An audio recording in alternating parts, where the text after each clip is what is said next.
BPAs for me were an inevitability of policing. It was radical to have a black police association.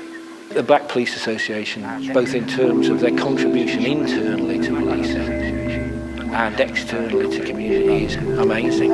I don't believe we'll be where we are today without the BPA. Without the BPA, I don't think I'd be in school doing as well as I am doing at the moment. I think I'd be on the street a lot more. They're an organisation that wants to leave a mark on the track of time.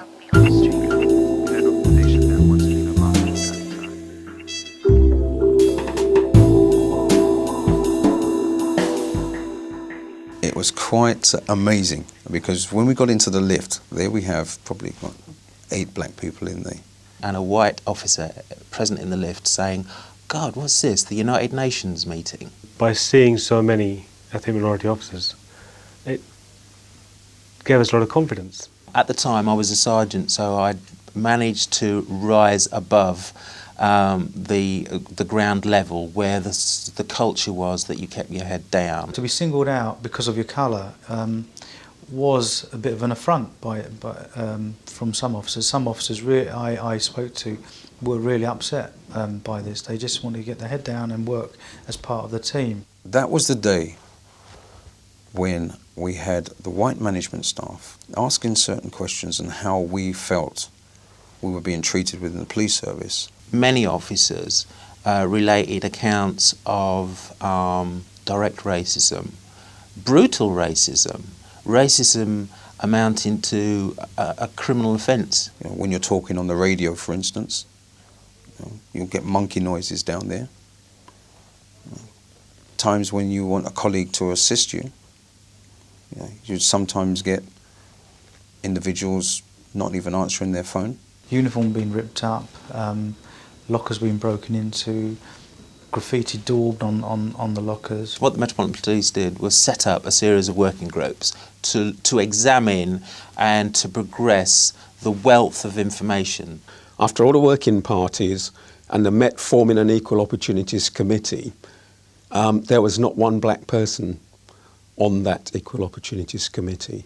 It was, if you like, a smack in the face.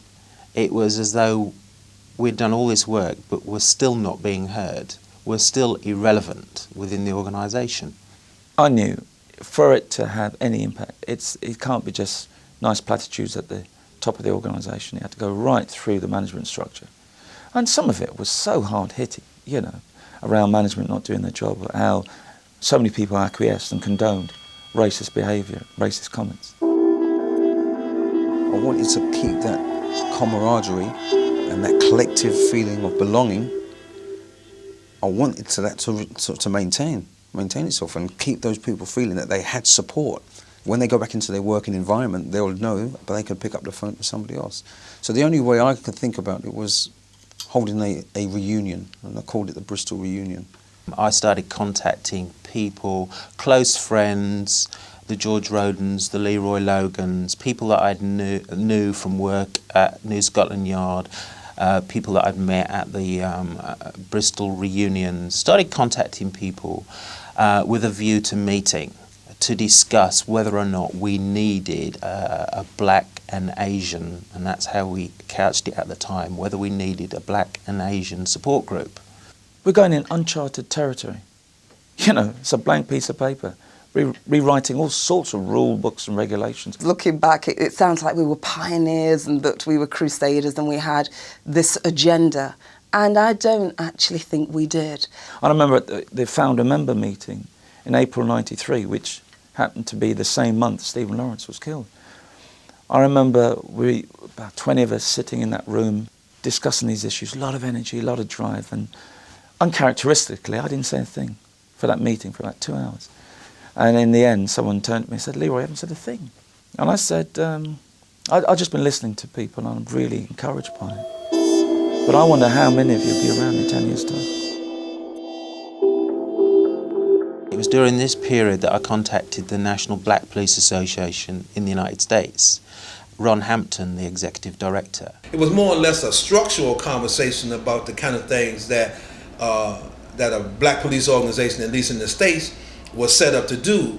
Additional to that, we also talked about some of the cautions, because the minute that you start an organization of that magnitude in a society that has never ever had one, then there can be some backlash. There can be some things that start to happen because you bring issues to the forefront that had never ever been brought before. I remember meeting with a director at the time and sort of laying out our case for a black police association, and she listened very intently. And her response was, well, Paul, I have no real difficulties, but perhaps if we didn't use the term black and used ethnic, it wouldn't be so confrontational.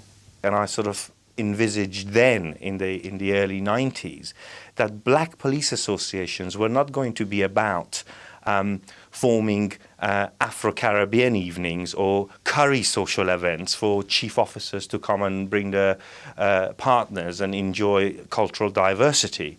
I said this is going to form as a pressure group where it's going to challenge the organization, and our members will be coming to us not to organize their social events, but actually coming to us for help in trying to iron out the injustice and the inequality which they were experiencing.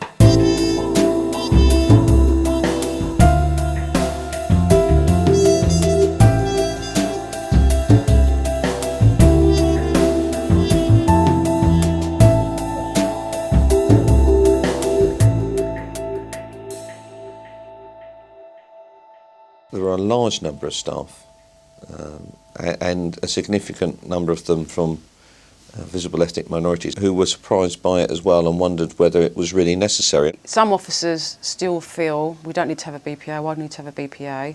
And if they're the only black officer or one or two on their borough or in their unit, they don't want to kind of not, sort of rock the boat.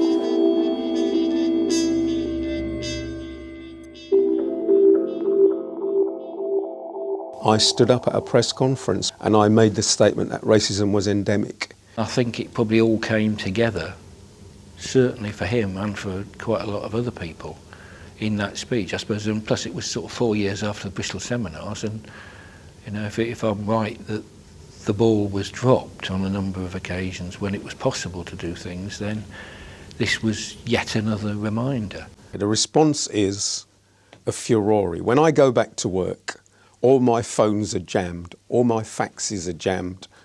I get summoned to see the Deputy Commissioner of Police. I had been asked to bring my notes for the meeting. And it was quite interesting, really, because I hadn't made any notes. I gave the press conference without any notes. So what I was able to show, not only to the Deputy Commissioner, but to everybody else, that a black person, a black detective inspector, and the chairman of the Black Police Association had the mental and intellectual capacity to give a press conference without notes.